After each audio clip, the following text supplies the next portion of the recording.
কতক্ষণ ঠিক না? এক নম্বর সন্তান দুনিয়াতে আসবে, ডান কানে আযান, বাম কানে একামত দিতে হবে। ডান কানে সন্তান দুনিয়াতে আসা পর পরিষ্কার করিয়া সুন্দর করে হাতের মধ্যে নিয়ে সুন্নত তরিকা ডান কানে আযান, আল্লাহু আকবার আল্লাহু আকবার আল্লাহু আকবার আল্লাহু আকবার আযান দিবেন, বাম কানে একামত দিবেন, সন্তানের ভালো একটা নাম রাখবেন।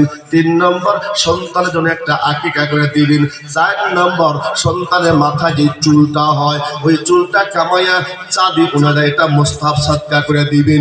5 নম্বর যেটা করবে ওই সন্তানকে প্রথম শিক্ষাটা মাদ্রাসা দিবেন, অর্থাৎ মাদ্রাসা বলতে কি আপনার ভালো লাগে না, কিন্তু কোরআন শিখাবেন। আপনি স্কুলে পড়ান বা ইউনিভার্সিটি পড়ান, ডাক্তার বানান, ইঞ্জিনিয়ার বানান, প্রথম শিক্ষাটা মাদ্রাসা দিলি ওই সন্তানকে ইহুদি খ্রিস্টানরা দলের দোহাই দিয়া, পার্টির দোহাই দিয়া ইমান কিনতে পারবে না। কথা বলেন ঠিক কিনা? স্কুল